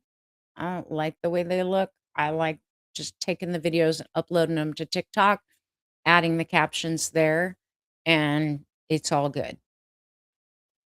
Need to figure it out. Yeah, you know, I am because I multitask so much, I don't mind how and I have 2 screens, like, I have a screen right there, I have my big screen here, plus I have my, I have my laptop in here too. So when I'm cruising, I may be working on 3 different things at one time, but cowork's working on 1 or 2, then I'm working focused, and then I got my laptop doing other things. I've been using it for about a month. It's so much better than ChatGPT. Anyone that's still on ChatGPT, I'm telling you, they've dumbed that thing down. It has gotten so bad. And I moved over after I heard that Anthropic said no to Palantir about using their AI to decide who gets to die and who gets to live. And I'm like, okay, you just earned my business, especially when Sam Altman said, oh, we'll do it at OpenAI. And I'm like, you know what? I'm done. And I canceled my account and moved over. I thought, I don't know about Claude. But if you have been using ChatGPT, some of you may not know this. You can export your chats, put them into, import them into Claude and say, hey, take all of these chats I just brought over, split them into projects, and give me recommendations of what you need to have context so that we're not starting from scratch. And that's how I moved my stuff over. And it's been amazing. And I just set up the same project files that I was using on ChatGPT months ago. Yeah, like I don't like losing context. I don't like all the months and months of work that I worked on ChatGPT maybe a year, but then I started to go over to Quen and DeepSeek, which were free Chinese models. Those were giving me certain research stuff is way better than ChatGPT. But then I started to realize how screwed up all of it was and just moved over to Claude, and I love Claude. Claude can do so much. They have a design element now too, um, and that whole thing is off the rails. Good, but you burn through tokens. I'm really careful about how much usage. I'm really on top of it because I don't wanna burn through it, but so far I've been staying month to month within my usage, and I think I've been on Claude for 3 months now, 2.5, 3 months. I'm really good with tech, so I pick up on stuff pretty fast. Yeah, it's worth it. Wink, it's like, seriously, it is so worth it. And I still use the chat version on my phone of Claude when I'm reasoning something through or thinking something through, or I just need basic research about one specific thing while cowork's doing something else. I can literally be on the browser with Claude or my phone, and Claude coworks at work. And I turn my computer off, like, I don't run any of my routines or tasks daily automated. They're all manual. That's why I built out that whole, um, operating system, that whole system map of how I run things because I wanna just be able to push a button. I don't want it doing stuff when I'm asleep, and I don't know how people trust that. I've heard people burn through thousands of dollars because their Claude code, like, was it Clawbot or something? Claude whatever it was that everybody was into about 2 months ago, had access to their wallets and stuff. I'm like, "No, no, I don't even feel safe you having access to my emails if I'm not around. Like, you need to run everything through me." So, yeah. And then my other recommendation, anyone who's using any kind of AI, make sure your privacy settings is do not share my information to improve the AI model. Keep it private because otherwise you're opening yourself up. I'm not saying that they can't still sneak whatever the hell they want from what we're giving them and working on with them, but if they don't have your permission and it's found out later that they stole your IP, your intellectual property, then yeah. I've got another thing that I will tell you guys. If you are building things and you're selling them, that has anything to do with AI, you can embed things within your documents and because I've done it. I've been doing it. You can embed things in your documents or anything that someone would copy and paste maybe to steal and rebrand it under their stuff, your own IP copyright into that so that when an AI sees it and the person didn't see it, they'll call it out as a copyright violation. Now, I'm not saying that that will block them from stealing necessarily, but it certainly is gonna help. Oh, yeah, I embed all my stuff. Years ago, back in 2013, 2014, I had someone up in Denver steal my entire program, my Charm Life program, and try to sell it as their own, and karma's a bitch because they went out of business, but I know people are there doing that stuff. It's just the way it is. So I embed my IP copyright into everything. And I've got so much documentation of when I created something, when I edited something, because I save every edit version copy in a folder on my backup drives. That's why I have 24 terabytes of backup. Because if I ever need to sue somebody for stealing from me, I can easily produce evidence of when it was first created and all of the iterations. It is the dirty stuff, of business, but unfortunately, people do crappy things and people are lazy. They're lazy. I like to create stuff. I just think it's stupid that people think it's okay to steal, you know? Use your brain. You got something to offer. Use your own damn knowledge base. Don't try to take mine and sell it as yours. That's a cheesy ass way to go, you know?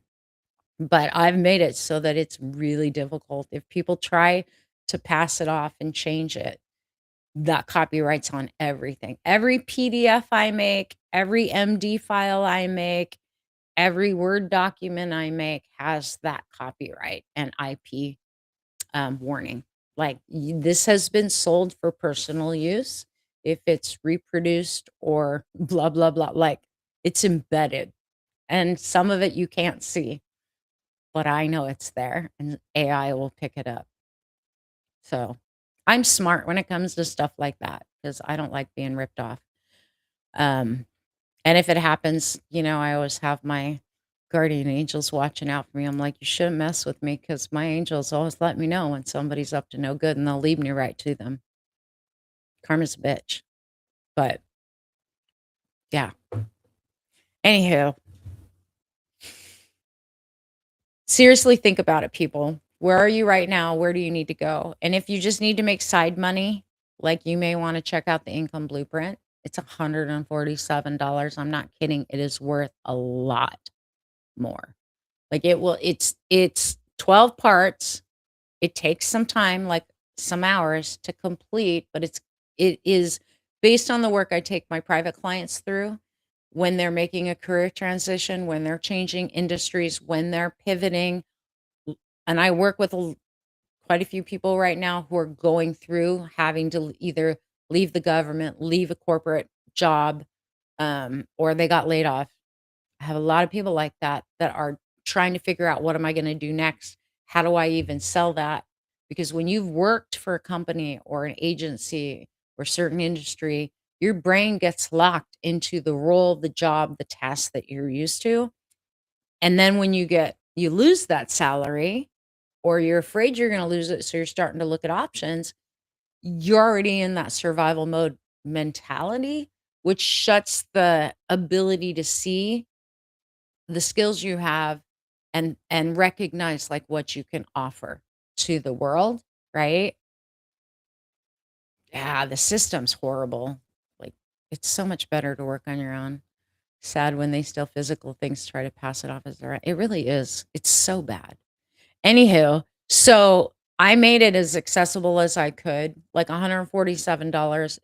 It's well worth it. I've got people who've already beta tested the blueprint, got ideas, and already started building based on the recommendations that the blueprint provided. Um, it's deep, and I've iterated it 3 times, overhauled it 3 times through the beta testing to make sure that it's like having me in your pocket.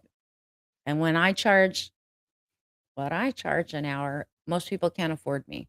But I wanted to be of service during this time and make it as affordable as that's why foundations is only 597 and not $6,000 or $10,000. And I've paid all up until last year $10,000 for a small portion of what I offer in the entire picture. So the blueprint tells you what you can offer, who your ideal audience is at the end of it, right? Gives you recommendations. Then you take those recommendations and foundations tells you how to turn that into an offer that sells and converts, who your audience really is and how to speak to them, like through your content, through your writing, how to set up a brand properly. And it is, like I said, it's not your name, your colors, your logo, your font. That is part of the making of a brand, but that is not what makes a brand. And I've been doing this marketing thing and branding and all that stuff since the 90s. So I know what I'm talking about. And then the business structure, the tools, the resources, how to set up based on your budget in a way that you can start making money right away. Like that's what that course will do for you. And when you do both of them, a lot of the work that we like get really deep and specific on in foundations, the base layer of that work you end up getting out in your blueprint. So I tell people like you should do both. Like don't come into foundations because you're gonna end up hearing me say, "Hey, blueprint people, look in your section." Section 11 transfers to section 3 of foundations. Copy and paste that over, right, into your document. Because by the time you have a foundation document, what's called the foundation file, you have your brand, you have your offer, whether it's services, products, doesn't matter. And I give examples of all of it through all the teachings. You have your sales conversation, you have a dialed in audience profile based not just on demographics, but psychographics. Why are they buying? What are their triggers to buying? What do they think they're buying? What do you think you're selling? And there's usually a huge gap between what you think you're selling and what someone's actually buying and why they're buying it. And I teach you the difference. And that's stuff that comes with learning through experience. Most of the coaches out there or digital products out there don't actually get deep enough into it to where it's usable information unless you're spending 6 months to a year just learning that. I've made it as simple as possible with the process that you actually can go through step by step by step and work it through. And gave multiple examples from bakers to seamstresses to consultants to plumbers to drivers. It doesn't matter what you want to put out there. I explain all the different ways that you can present it properly, and you walk out and you've got a business and a 90-day roadmap of how to make that thing go, and you can make money as you're going through the program. It doesn't take that. Like literally, you could blow through the whole program if you were intense like me in a week, but you're talking several hours. There's a lot of work.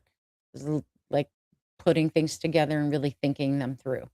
But you could make money immediately. It depends on how much you need to make, how quickly. And the blueprint will tell you like the fastest path to cash. And then I go into all of that in the foundation too. Like what's your fastest path to cash?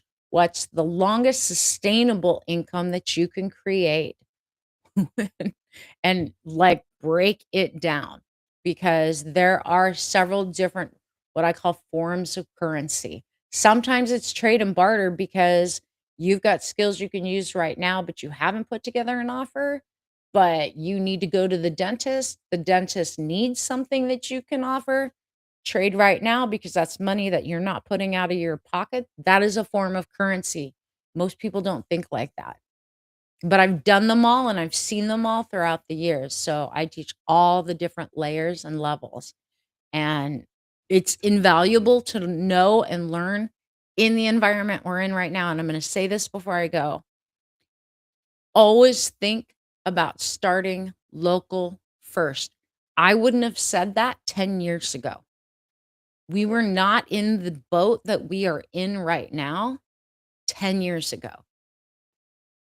with water shortages and the cost of power and the cost of fuel to build locally and create a community locally and a business around you locally first and then take it out or in parallel, but really not ignoring your local networks and your local community building, you're going to be in a far better position if then the power goes out. If then things get messed up and they turn our internet off. And before people say to me, that would never happen here, go look at what's happened in the rest of the world when there's been political uprisings. They just shut that puppy down. And if your internet is down and you ran your business solely online and no one knew you outside of the worldwide interwebs, you're back to square one.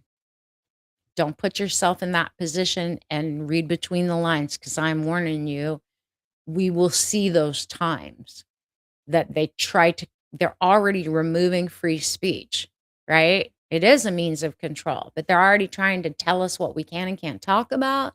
They're already trying to remove free speech, all the like, if you say anti-fascist, if you are anti-fascist, you're a terrorist. Like, excuse me? Excuse me? That used to be called patriotic.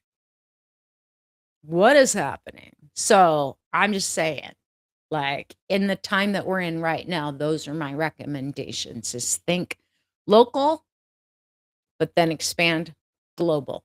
And you can do it in parallel, but you cannot exclude your local. And for many years, we didn't have to worry about building businesses locally. We had the World Wide Web. We had social media. We could sell, and my company and the people that I work with are in fact global. I've worked in over 26 countries for the last 26 years.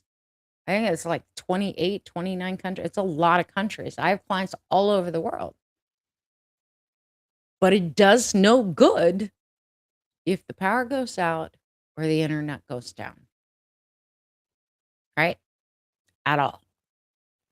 And we're going to see between what's going on in Europe and they're having gas shortage crisis in different parts of the world and parts of Asia, and then what's going on here in the wonderful United States, like we got to pay attention to this stuff.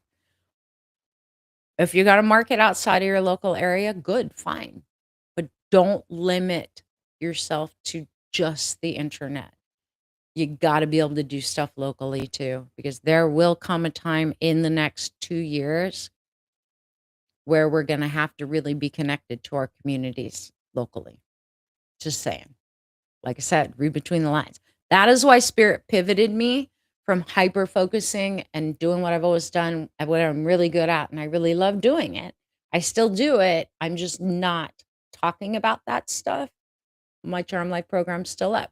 My Hidden Wisdom monthly membership, it's still running. My private sessions are still going. I have a waiting list, but I still have them. Creating this was all orchestrated by Spirit. They're like, you're going to take all of your wisdom, all of your knowledge, you're going to package it in a way that is successful. How are you going to do that? And I was like, let me think about that for a minute.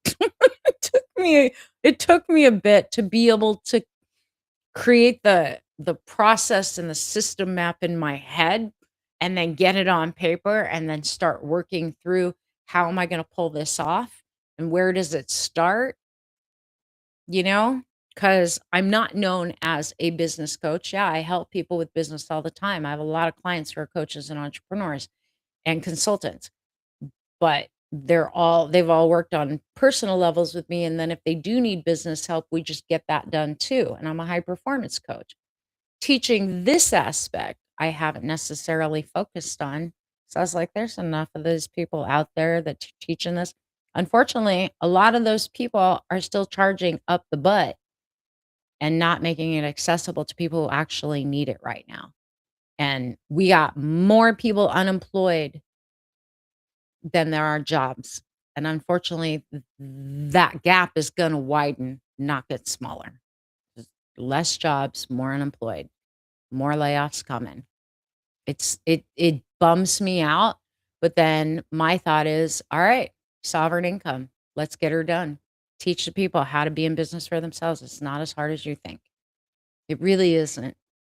And find what you love doing, not just what you can tolerate, and it doesn't feel like work. Like what I do for 26 years has not felt like a job. Yeah, I get tired some days, but I love what I do, whether it's health or it's mental health and emotions, or it's the spiritual side, or it's doing stuff like this, like creating stuff like that. I love what I do. It doesn't feel like drudgery. I can pop up in the morning and it's no big deal. I can stay up till 1 o'clock in the morning if I'm working on a project. It's no big deal. I can take texts from a client who's in dire straits. It doesn't hurt me in any way, shape, or form. But when my boss was calling me or whatever at 1 o'clock in the morning, that was like, are you freaking kidding me? Because there's no reward there. It was all selfish and about profit and about this and that. Like I didn't get compensated for that shit. You didn't pay me enough to be dealing with your drama and your narcissistic midnight rants. But I put up with it while I was there.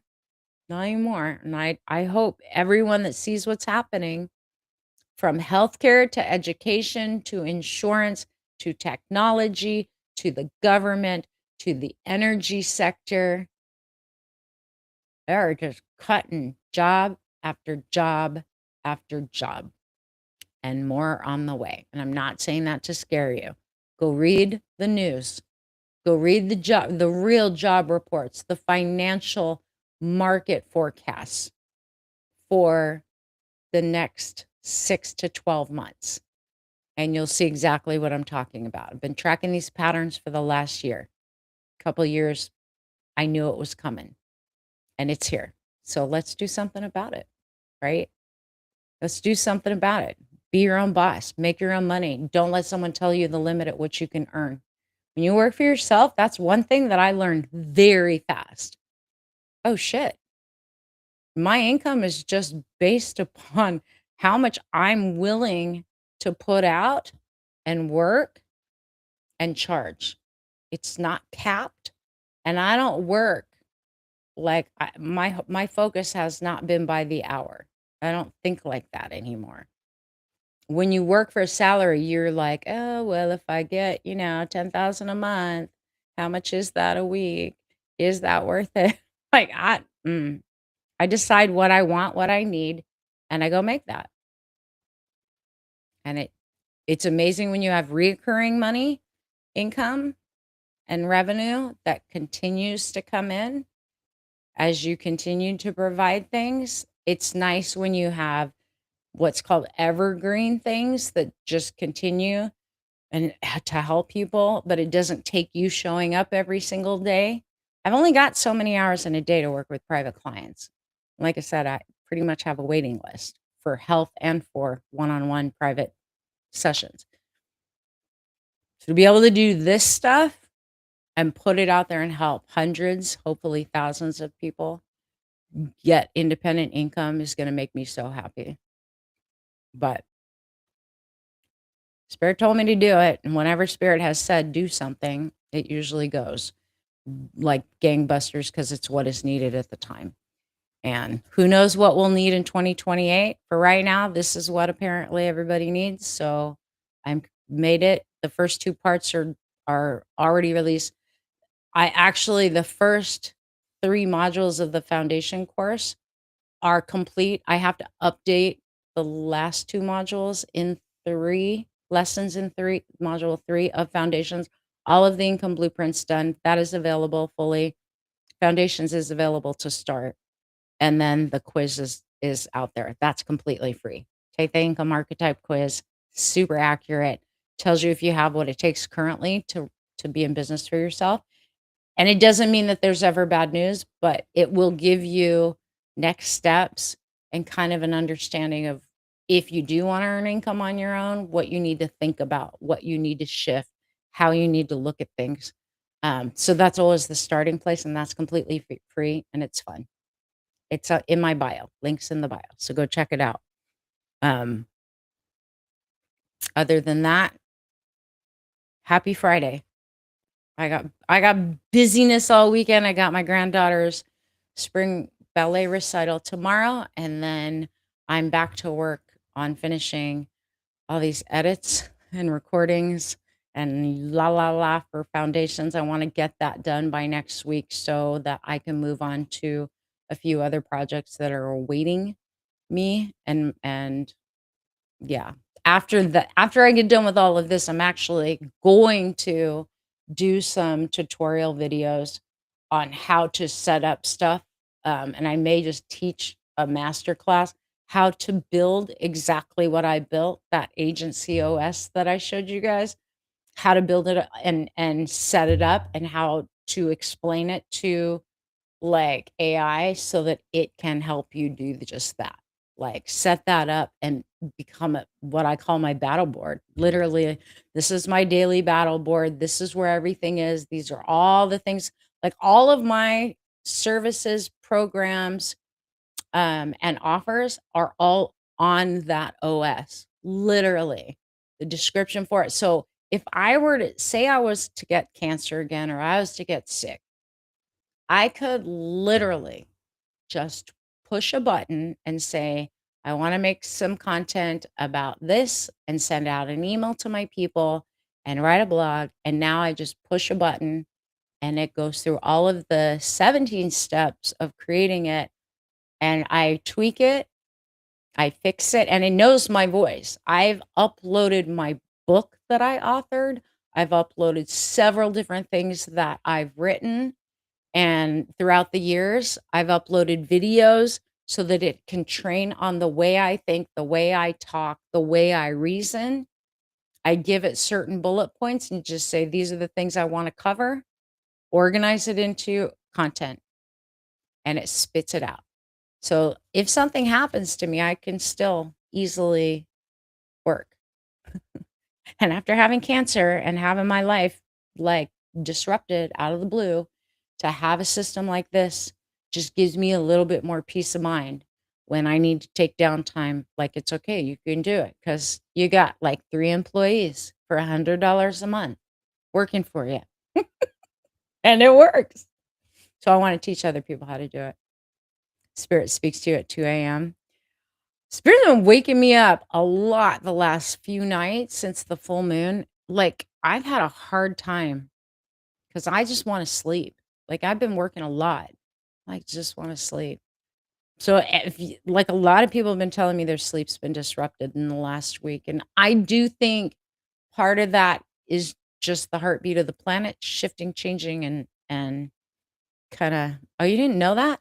Yeah, this short hair in April 2024, I was diagnosed with stage 4 lymphoma, diffuse large B-cell lymphoma, put in the hospital because I was super sick, and I had a tumor the size of a full-grown baby fetus on one side of my abdomen. If you go back and, I don't know if it's on this part. I had another TikTok, but my YouTube, like, you can see all my videos, I think, from back then. I was bald as a baby's butt up until I think my hair started to get peach fuzz January, February of 25. This is how long it is from being completely bald, like bald, shiny ass bald. And I've cut it, like I cut my bangs, but like, and I had to cut the mullety part of this because the top of your hair, I never knew this. The top, I've always had long hair. The top of your hair grows faster or slower than the bottom of your hair. So when you're growing it out from like what I had kind of a pixie as it was all coming in, it started to look like a flippin' mullet. So I've had to get my hair cut a few times, but now it's getting close enough where she said once it reached this point, don't cut it, let it go, and it will come through the weird phase. You know that part? Yeah. It's I got my eyebrows back. You know what I never got back, Wink? I because I had pull a arch up. I had how many treatments? 8 treatments of pull a arch up, which is horrific level of chemo. I I lost all of my underarm hair, my leg hair, my arm hair. For the most part, I still don't really have arm hair. I don't have leg hairs. Every now and then I'll get a random leg hair, but my underarm hair never came back either, which just saved me a lot on shaving and razors. My eyebrows came back, which I'm grateful for. And at 59, my hair is still black. I have a few more grays that looks like coming in, but it came in curly. And then about 6 months ago, it started to all of a sudden like straighten out. So when it got to here, the curls started like that's where it stopped. Like then everything that came in above it started to go straight. My hair's normally straight. So it's been weird. I've had like 3 different textures of hair. So I just want it long. I'm used to long hair. You're like a hairless cat. Same. Yeah. You've been on Paxil. Tax yeah. I have a friend of mine who just finished, God, she did Red Devil, she had breast cancer. She did which one? She did like 3 different chemo runs, different types of chemo. I didn't even know they had that many for breast cancer. But I mean, hell, before I did chemo, I didn't know they had so many different types of chemo either. And they told me like pull R chop. I'm like, what's the difference? And they're like, sometimes we just do R chop. And I'm like, "Eh, I have no idea what that means or why. But yeah, the prednisone, the P part was the shittiest part. They say chemo changes the hair follicles. It will change back though. Um, So, like, even though my hair was curly, like, if you look at my earlier videos, my hair was short and kinda in a pixie, but you could tell it was curly. Like, I just put curly mousse in and just let it freeze in place because there's nothing I could do. I couldn't straighten it. It would just go frizzy. So I literally just did just went with it until it finally started to come in straight again, and that took months. I mean, it was probably close to 7 or 8 months of hair growth, almost probably 9 months before it started to come in straight. I lived with the curls and I thought it's never gonna go back to normal, but it did finally go back to normal. Now I'm just waiting for it to continue to grow. So, yeah. And it's good, with all the supplements that I've been playing with and finally got on the right combination 2 months ago, my brain is almost back to normal, like, almost full capacity. So I've been able to produce all kinds of stuff lately that I have not been able to think about doing the last couple of years. My brain was just since 22, my brain was not working the way that I'm used to it working. This is the first time since 2022 that I actually feel like I'm coming back. I'm back on track because I knew I was sick in 22, but I didn't want to deal with it then. And I was like, nah, this can't be cancer. Nah. Then waited it through 2023, and then it got worse, and the tumor got bigger, and then I ended up hospitalized in 24 because it was weighing down on my kidney. So, and I'm clear. I'm in the clear now. Told my oncologist I can't come in because I had to cancel my insurance because they want too much freaking money. And I'm actually not feeling any kind of concern about it because I do feel good. My body feels good. And apparently I have lots of work to do to help other people right now. So, but I wish you the very best, Miss Swing. I do not envy you. Been there, done that. And it sucks when you're going through it. And it sucks when you're coming out of it. And it all of a sudden then you start to feel like, okay, I'm on the other side. You know, I'm gonna be okay. So I feel you. You're amazing. Cause honestly, I don't think if if people didn't know you, I don't know if they know you actually have cancer, right? I don't know if they'd know because you just come across so damn grateful and real and not what like a lot of people, because even it was that way when I was in the clinic too. Like the nurses were like, "You're always so positive. I mean, you're tired, you're skinny as shit, but you're not like we see a lot of patients in here." And I'm like, why? Like it is what it is. Let's just get it done because I want out of here. I want my life back. Right. But a lot of people, they let it take them down. And I have not seen that from you. You're an amazing, amazing warrior. So many blessings to you and all of you that are listening. Thanks for hanging out. I hope I taught you something tonight about what's possible. I hope you heard and read between the lines about what spirit really is speaking to everybody right now. Do not depend on the man. The man broke the contract that said if you work for the same company and you get big benefits and yada, yada, yada, he'll be taken care of in your retirement. No, that wasn't true. They lied. They lied. Hey, reach out anytime, Wink. So just saying, y'all, time to get independent. We need to do it with our food. We need to do it with our energy. Like I put in solar in March for a reason, and I wasn't planning on doing that. Spirit woke me up one day and said, "We want you to research solar, a battery backup system." I put it together. It took a couple weeks. I ordered it and then we got it installed. And now it is tied into my sub panel in my garage so I can just flip switches and go from the grid right onto my solar. And I do it every day. Like we're flipping every day. Right now we have to because we have clouds and we're not getting any charge from the solar panels. But in Texas, normally we have nothing but freaking sun and heat. Anywho, so yeah, there's a reason I'm doing what I'm doing, and it isn't just because I think I should. It's because Spirit's telling me step by step, do this, do that, get ready for this, stocking up on food, same thing, stock up on essentials before the prices go up, same thing. Like, and I've been sharing with you guys bit by bit on my videos what I've been told to do. Not because I want to just tell you what I'm doing, because I'm hoping you guys are picking up the signals that I'm laying down. Like, there's no reason to have to spend 4 or 5 times for the same things that we can get at what they cost right now, which is still super inflated.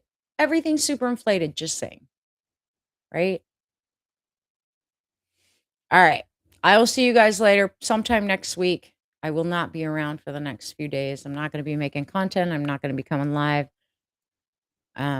I'm taking the weekend to hang with my family, support my granddaughter, and to work. So, all right, you guys have a great night. Thanks for tapping, Wink. Thanks for all the support, all of you. I hope you guys have an amazing weekend.